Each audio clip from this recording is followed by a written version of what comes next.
Assalamu alaikum. Welcome back to another episode of Quran in English. My name is Ahmad, and I'm happy to take you through the final section of chapter Surah An-Nur, the chapter of light. If you've been following the episodes of this channel, you've been noticing that I've been not having a very good time. Right this minute, I feel okay, and I'm taking it day by day. And I don't know how I feel about it. So let's not talk about it. Let's just read Quran and get into it. How about that? What are we doing here? I am trying to read the Quran and understand see what I understand from it. Obviously, I'm coming from a very limited perspective. I do not have the background, the education, the training to be able to understand it completely. But I'm trying to give it a go and seeing what comes of it. And we're going from there. If you have a different perspective on something, please feel free to let me know. That's all the intro that I want to give. Off we go. أعوذ بالله من الشيطان الرجيم. بسم الله الرحمن الرحيم. وأقسموا بالله جهد أيمانهم لئن أمرتهم ليخرجن قل لا تقسموا طاعة معروفة إن الله خبير بما تعملون.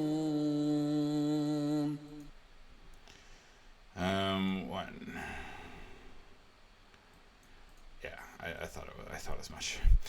Right, and it says, and they swear by God, the strongest of their oaths, that if you ordered them or commanded them, they surely would go forth, and this is to go forth with you in battle.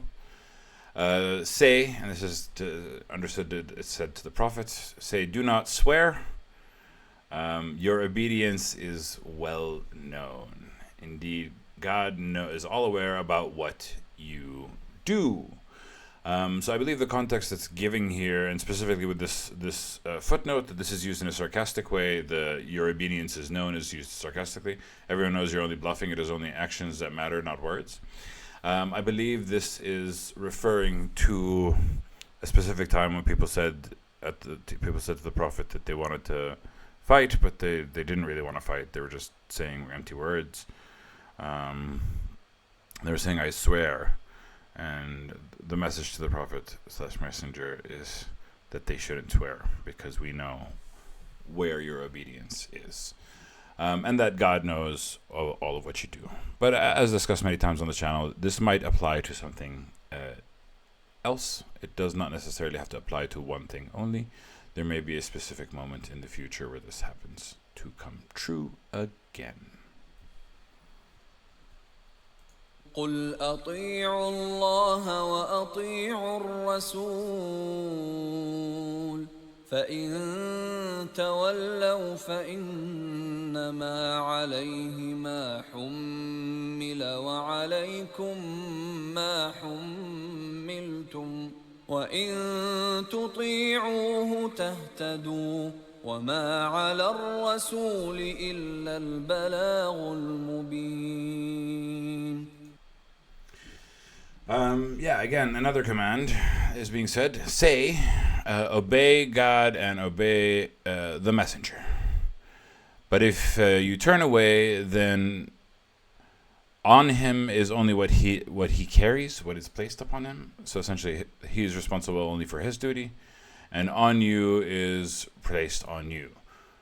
Which then, why would it tell the messenger to say, obey God and obey the messenger?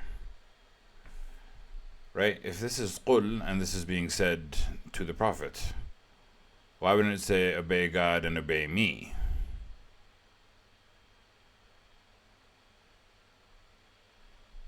Right? It does make it more general.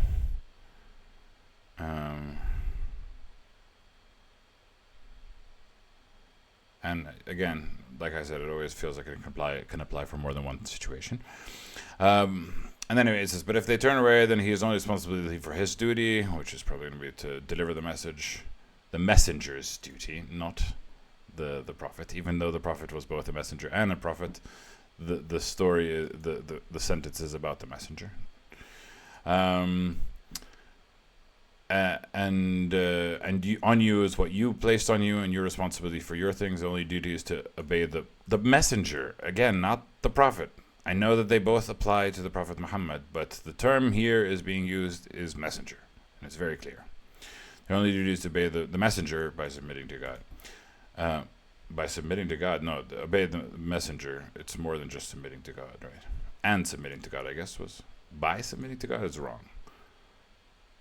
To obey the messenger by submitting to God is not the correct. There's many ways to obey the messenger, not just by submitting to God. You should always submit to God, irrespective of the statement. But obeying the messenger is not just submitting to God, it's also obeying the messenger as is being asked.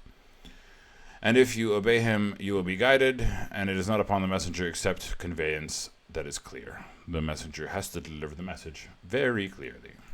وعد الله الذين آمنوا منكم وعملوا الصالحات ليستخلفنهم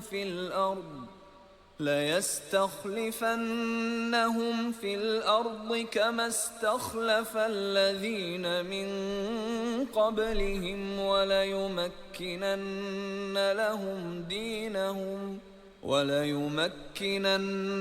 لهم دينهم الذي ارتضى لهم وليبدلنهم من بعد خوفهم أمنا يعبدونني لا يشركون بي شيئا ومن كفر بعد ذلك فأولئك هم الفاسقون.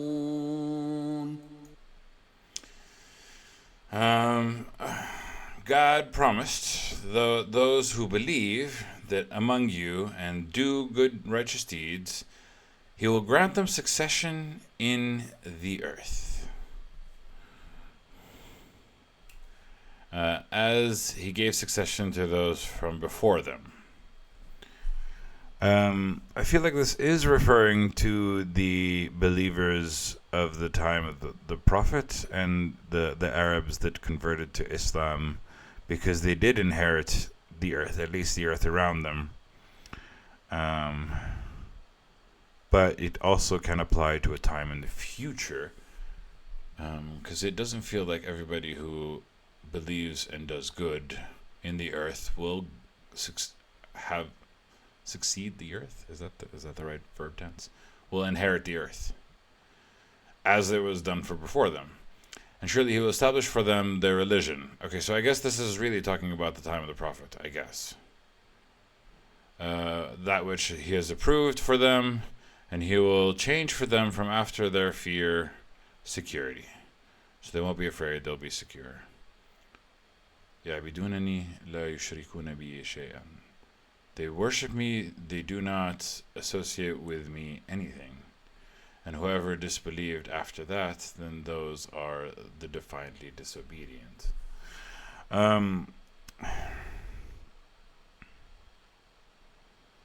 Yeah, I'm trying not to think about things that I'm not supposed to think about.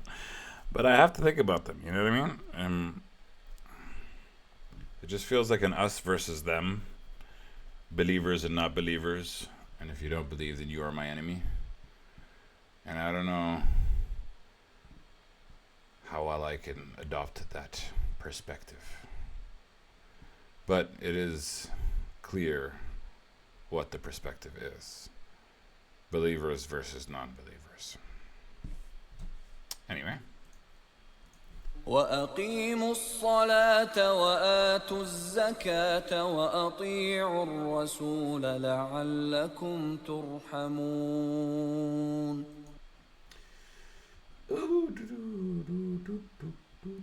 No, bro. We're gonna do this dance. Okay, 56. Can we do it like this? Will that work? Yes, it will. Yes. And establish prayer and give alms tax, zakat, and obey the messenger, so that you may receive mercy, you may be shown mercy, you may be given mercy, mercy may be placed upon you. لا تحسبن الذين كفروا معجزين في الأرض ومأواهم النار ولبئس المصير. It is impossible to read the Quran without seeing hell mentioned so often. Anyway, do not think that those who disbelieved can escape in the earth, and their abode will be fire. Escape into the land, and the fire will be their home. And what a wretched destination it is. You don't know what people believe. You don't know what's in people's hearts. You don't know what people believe. You don't know what's in people's hearts. Let's just move on. يا أيها الذين آمنوا ليستأذنكم الذين ملكت أيمانكم والذين لم يبلغوا الحلم منكم 3 مرات من قبل صلاة الفجر وحين تضعون ثيابكم من الظهيرة ومن بعد صلاة العشاء 3 عورات لكم ليس عليكم ولا عليهم جناح بعدهن طوافون عليكم بعضكم على بعض كذلك يبين الله لكم الآيات والله عليم حكيم. This is why there's a reason why I don't think that ma malakat aymanakum, meaning the slaves that you own, is someone that you can, not preserve chastity with. Let's read what it says first. It says, "O ye who believe, O these of you who believe, let it ask permission. Let those who your right hand possesses and those who have not yet reached puberty, they should ask your permission at 3 different times. From before the Fajr, the dawn prayer, which also it's nice to hear Fajr, Dhuhr, and Isha. It's very interesting. So from before the prayer of the dawn, so before the earliest prayer in the morning, and when you put aside your garments from noon, so apparently there's a time where you kind of take a nap at noon, is kind of the idea, and from after the prayer of night, essentially the times when you are at home resting, probably without proper clothing. 3 times of privacy upon you. So why would ma malakat aymanakum, those slaves that you own, which you're allowed to have chastity with, except for you're supposed to have chastity unless you have your wives or ma malakat aymanakum, so you can sleep with them, but then they have to ask you for these specific times? I feel like I have grossly misunderstood what that means. I have to understand what ma malakat aymanakum means, because it doesn't make sense in the sense of slave or a person that you give a commitment to. And why would you be able to have sex with them, but then they have to ask you for permission in these times?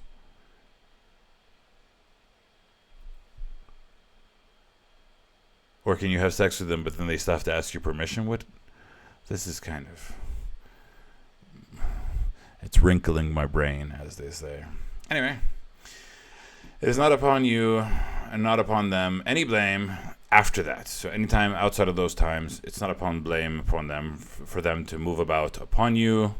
عليكم بعضكم على بعض. So you, outside of those 3 times, you are free to move in front of each other, around each other, near each other. It's interesting that we use the word awrat. Sometimes it is referred to as the private bits, as in al-awra is what you have to cover in order to be seen in public.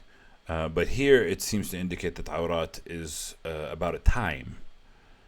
And I saw this distinction before, that there is a link between times when you are off limits, times when you are preserved.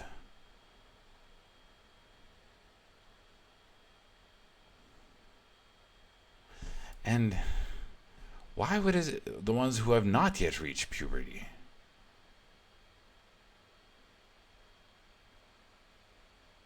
Why would they need to ask permission? Ask your permission from you 3 times.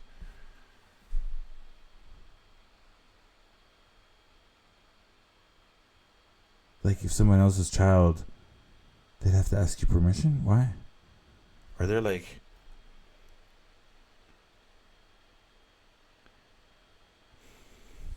is there any footnotes? There are none. Interesting. I have an idea. I think I'm going to review. I don't know. I have an idea. I don't know if I'm going to act upon it, but I have an idea. I think I'm going to review a chapter before, like on some sort of medium, and then read it to kind of see what I can understand from it and what makes sense. Very interesting. 3 times of privacy. Let him ask your permission for those who are still underage, and those who are in your bonds people in your possession. Why would they need to ask your permission if A, you're allowed to have sex with them? Well, not the children underage, but the bonds people. Ma malakat aymanakum. I feel like we've grossly misunderstood this phrase. I definitely have grossly misunderstood this phrase. Other people have probably understood it better, because I don't feel like it makes sense as bonds people. Because A, it referred to having sex with only your spouses and ma malakat aymanakum. Yet somehow ma malakat aymanakum need to ask you for permission. Yeah, I've explained it a couple times. I don't know. I don't understand it. Anyway, here we go. وإذا بلغ الأطفال منكم الحلم فليستأذنوا كما استأذن الذين من قبلهم كذلك يبين الله لكم آياته والله عليم حكيم. Bro, don't do this to me. Okay, 59. And when your own children reach puberty, then they have to also ask permission, as they ask permission for those who are from before them. Thus, God makes clear for you His verses, and God is all-knowing and all-wise. Actually, these are times of sleep.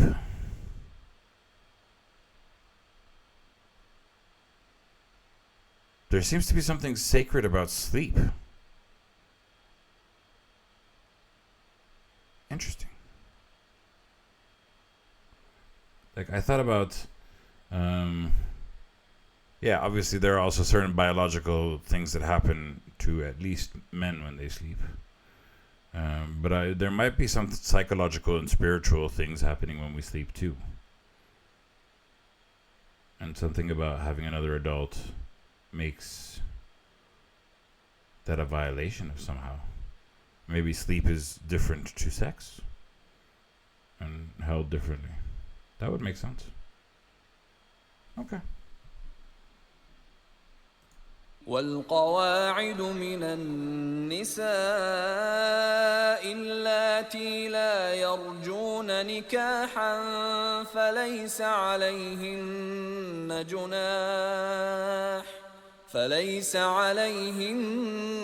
جناح أن يضعن ثيابهن غير متبرجات بزينة وأن يستعففن خير لهن والله سميع عليم.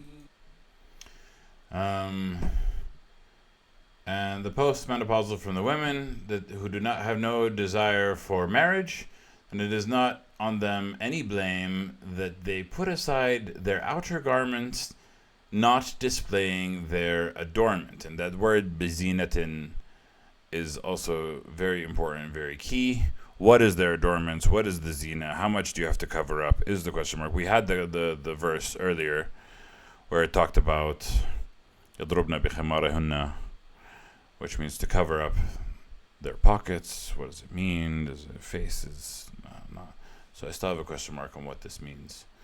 But apparently they can put aside clothes without displaying their adornment, which means, Does that mean that most women can't put aside their outer clothes? What is the outer clothes versus what is the zina? this is complicated.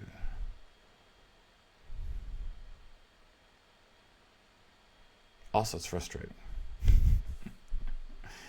And they modestly refrain for them. To modestly refrain is better for them, and God is all hearing and all knowing. I gotta tell you, I am definitely trying to make sense of all this and trying to see if it makes sense to me.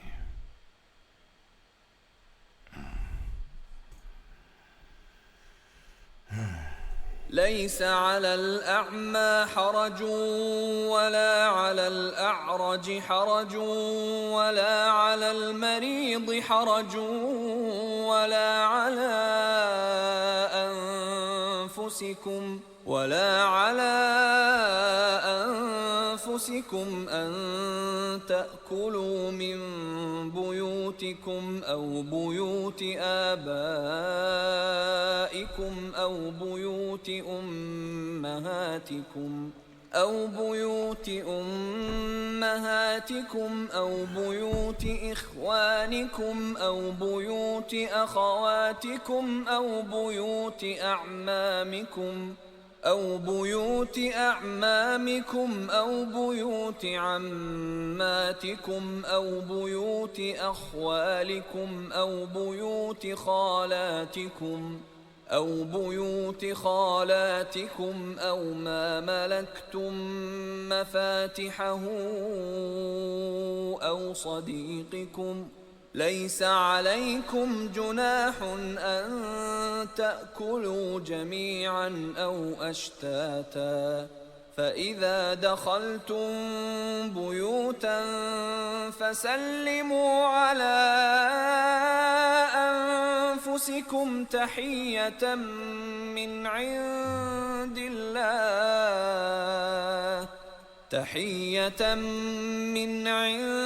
الله مباركة طيبة كذلك يبين الله لكم الآيات لعلكم تعقلون.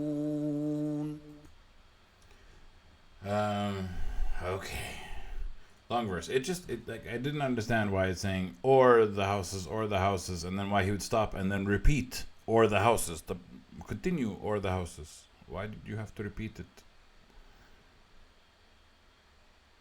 Anyway, it's just I will never understand the repetition. I believe there's a way to say it completely with one breath. B, there's proper places to stop within the phrase. I don't know. Anyway.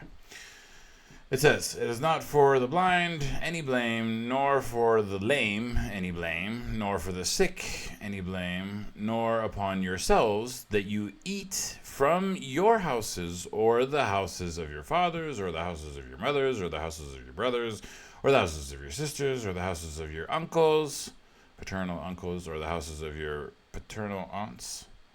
Oh, from your father's side. I was like, what's paternal? I know it in Arabic, but I didn't understand. Or the houses of your maternal uncles from your mother's side, or your houses of your maternal aunts from your mom's side, or what you possess the keys for, or your friend's house. It is not for you any blame that you eat together or separately.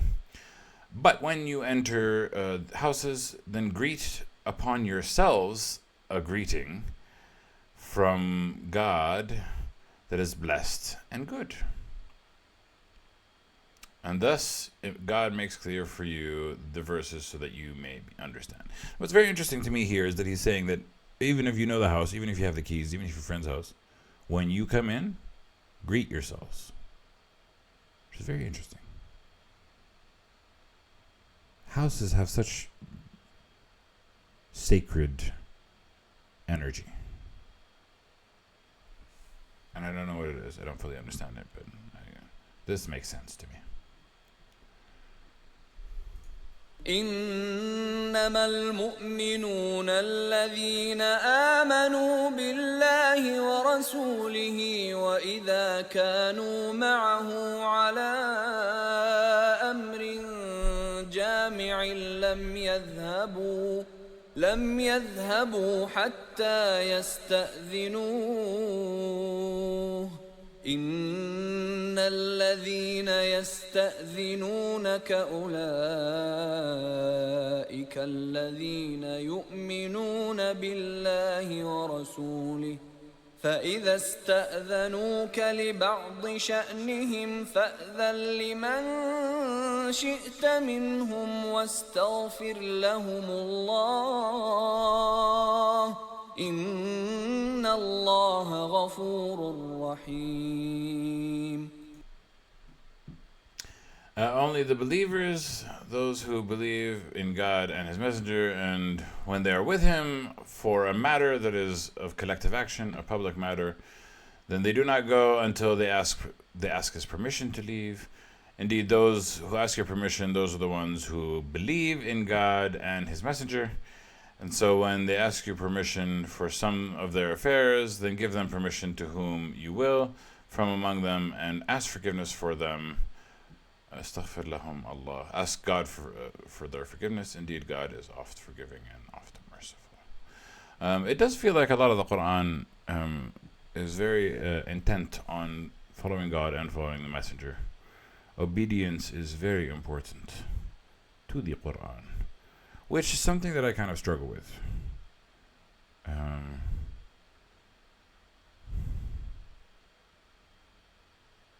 I struggle with the idea that you must follow us, as opposed to anarchy reign, let anarchy reign, and follow your own passion and follow your own drive. But to be fair, I mean, it's both. I would love to have somebody tell me what to do, and I absolutely cannot stand anybody telling me what to do. What am I like? لا تجعلوا دعاء الرسول بينكم كدعاء بعضكم بعضا قد يعلم الله الذين يتسللون منكم لواذا فليحذر الذين يخالفون عن أمره أن تصيبهم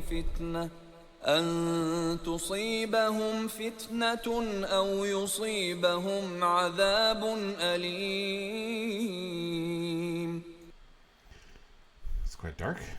Do not make the calling to the messenger among you as the call to any other person between you. So some of you don't make the messenger's call to the same the call as to the others. Verily, God knows those who slip away from among you under shelter. So let it beware those who oppose His orders, lest it befall them a trial or befalls them a punishment that is painful. Let's see what the footnotes say. There's also different interpretations. Do not call the messenger by his name as you call another. I don't think it's about it by his name.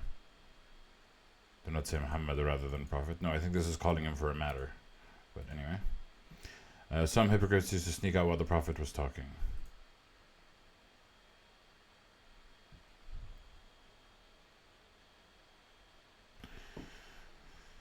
Yeah. ألا إن لله ما في السماوات والأرض قد يعلم ما أنتم عليه ويوم يرجعون إليه فينبئهم بما عملوا والله بكل شيء عليم.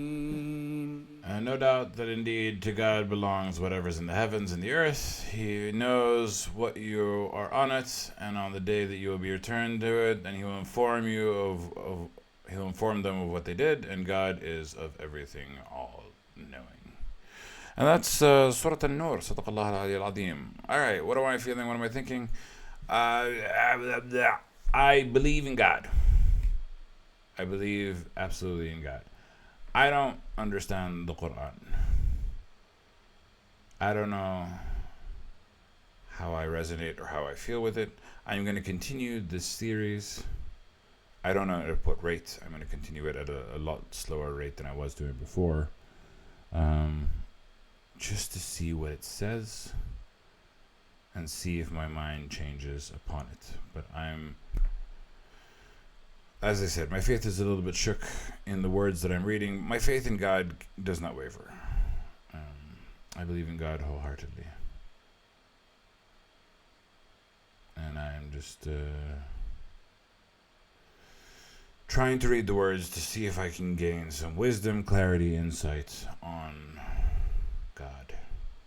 Who God is, what God wants. I would love to know. Anyway, thank you for watching me. I appreciate you. Yeah, it's been a rough couple of episodes, hasn't it? But it is what it is. I'm happy to be here. I appreciate you. I love you. Thanks for watching. Ma salama. Get out of here. Bye.